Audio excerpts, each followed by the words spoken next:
তাহলে 50 লক্ষ টাকা সেটা ভ্যানিশ হয়ে গেল। শুধু ভ্যানিশ? কতটা বড় খটকা লাগছে। ওরকম একটা মোক্ষম সময়ে নীল অতগুলো টাকা ফেরত দিতে চলে এলো। নীল যখন কথা বলছিল, আমি জানি না তুই মাইনুটলি শুনেছিস কিনা, ফলো করেছিস কিনা, ও কি বললো?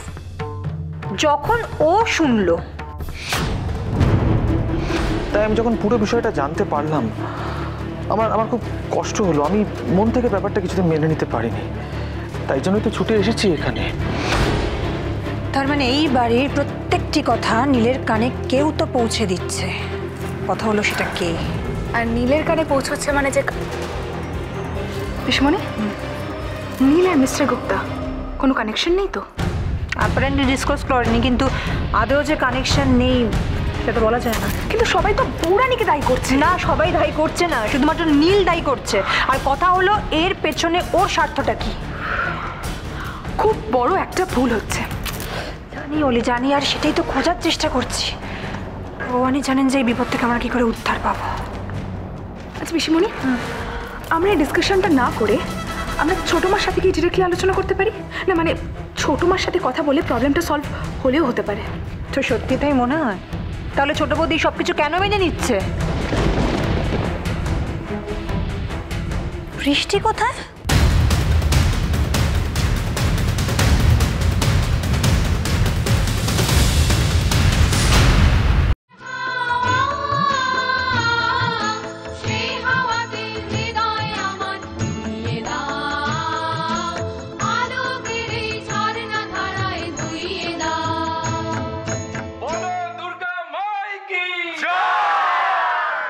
নিখিল, মনে হচ্ছে না এসব কালকের ঘটনা? এতটা সময় পেরিয়ে গেছে, বিশ্বাসই হচ্ছে না কেমন। তখন তো বাড়িতে এরকম লেগেই থাকতো, কারণে অকারণে, ছুতোয় নাতায়, সবকিছু কেমন যেন পাল্টে গেল না রে। সেই দিনগুলো খুব খুব মিস করছি। দাদা, তোর কাছে রিমোটটা আছে? ওই তো, একটু প্লিজ কমিয়ে দিবি। কি হলো হঠাৎ? কি হলো তোর?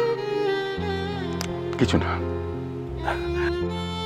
স্মৃতি মাঝে মাঝে খুব বোঝার মতো লাগে জানি, কিন্তু তোর তো এরকম হওয়ার কথা নয়।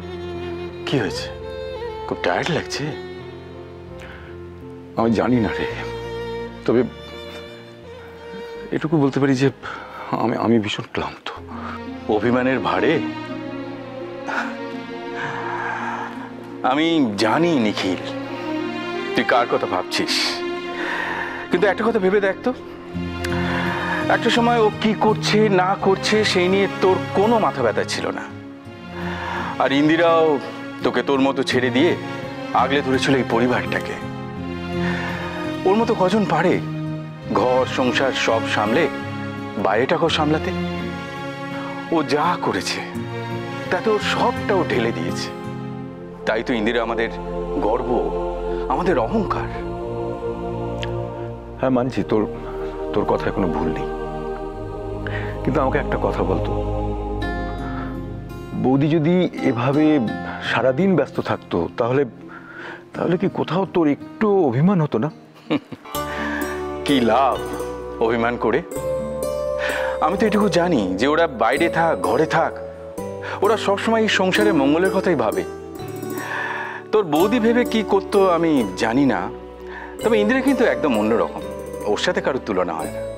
বাহ, বেশ তো। মানে কাকুমনি, তোমরা দুই ভাই দেখে এসব মজা নিচ্ছ, আর আমাদেরকে একবার ডাকার প্রয়োজন মনে করলেন? আরে না না, আরে হঠাৎ করে দেখতে ইচ্ছে হলো তাই। বাবা, অত স্বার্থপর না কিন্তু, ঠিক আছে? এই যেটা দেখছো না, এটা কিন্তু আমারই রেকর্ড করা, আর আমাদের জন্য এত আনন্দ করছো, আর তাতে আমাদেরই ভাগ দিচ্ছ না। আচ্ছা নিখিল, তুই বল, আমরা কি সব অস্বীকার করছি? আমি তো বরং নিখিলকে বললাম যে ভাগ্যিস অপর সব রেকর্ড করেছিল, তাই দেখতে পাচ্ছি। আরে কথা না বলে ওদিকে দেখো, ইম্পর্টেন্ট জায়গাটাই মিস করে যাচ্ছিলে।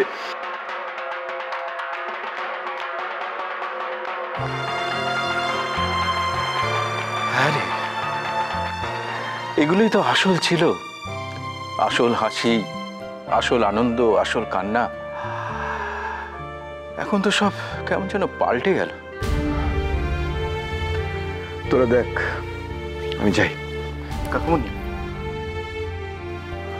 ভালো লাগছে না রে।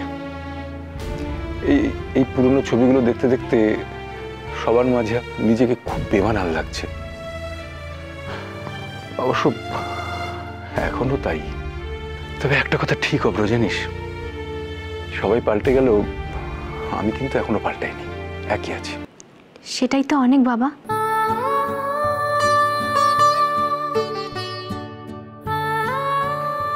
যেখানে প্রতি মুহূর্তে আমাদের সবার মধ্যে শুধুমাত্র পাল্টে যাওয়া নেই ভয়, সেখানে তুমি এমন একজন যে একই আছো, এটাই তো অনেক। তুমি বেমানান নও বাবা, তুমি তোমার মতো।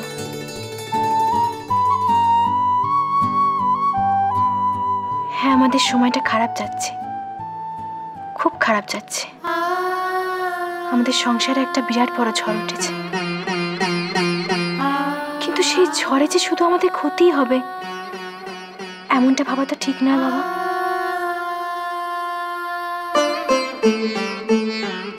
হতেই পারে এই ঝড়ের সমস্ত মন্দ চলে গিয়ে সত্যের জয় হলো।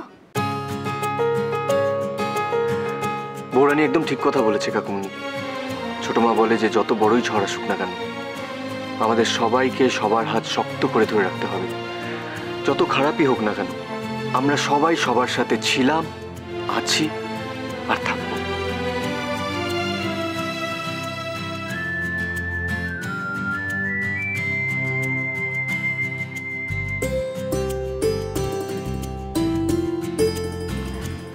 তোমরা চুপ করে আছো,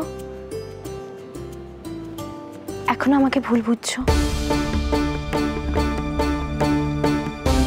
জেঠুমনি, বাবা, তোমরা আমাকে ভরসা করতে পারছো না? না বৌরানী, এই পরিবার যেমন ইন্দিরাকে চোখ বুজে ভরসা করে এসেছে, সেই জায়গাটা তোমাকেও দিয়েছে।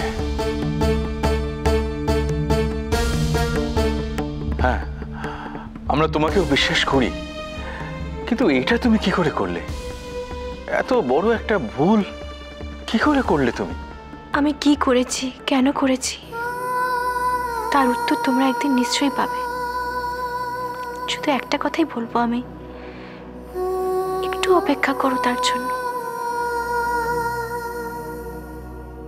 আমি জানি একদিন সবাই আমাকে আবারও ভরসা করবে, কিন্তু নিজেকে ঠিক প্রমাণ করতে গেলে যত তাড়াতাড়ি সম্ভব আমাকে মাকে ফিরিয়ে আনতে হবে। কিন্তু কি করে?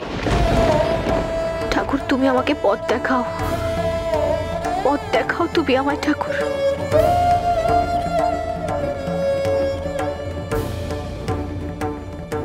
শোন কনক, তোর সাথে আমার একটা জরুরি কথা আছে, তুই এক্ষুনি বাগানে আয়। কি হলো, তুই হাঁ করে কি তাকিয়ে আছিস? এখানে ঠিকঠাক ভাবে কথাটা বলা যাবে না, তাড়াতাড়ি আয়, আমি যাচ্ছি।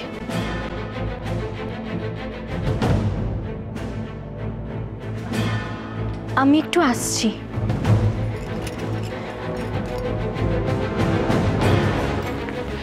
এই বড়টা ছোট, তোমরা বৃষ্টিকে দেখেছো? বৃষ্টিকে দেখেছিস? কই না, না তো। আমি তো সারা বাড়ি খুঁজলাম, মেয়েটা তো কোথাও নেই। কোথায় গেলে বলো তো? সে কি রে? তার মানে ও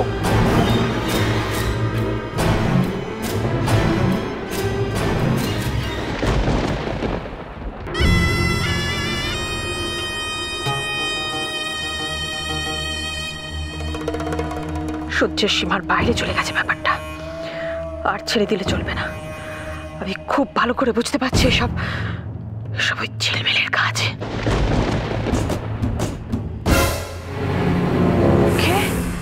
ছোট মা, তুমি বৌরানীর উপর রাগ করো না প্লিজ। এই নাও টফি। এখানে কেন এসেছো? বলো না ভাব। এখান থেকে যাও। আর রাগ করে থেকো না। যাও এখান থেকে।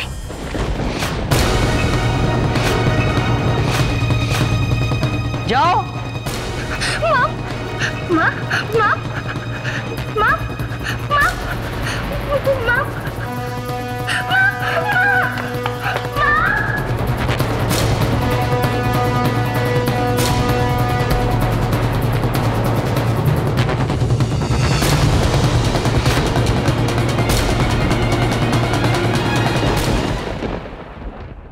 তুমি ভেবেছো বৃষ্টিকে দিয়ে সবার সামনে আমার আমার চেহারাটা বের করে দেবে না?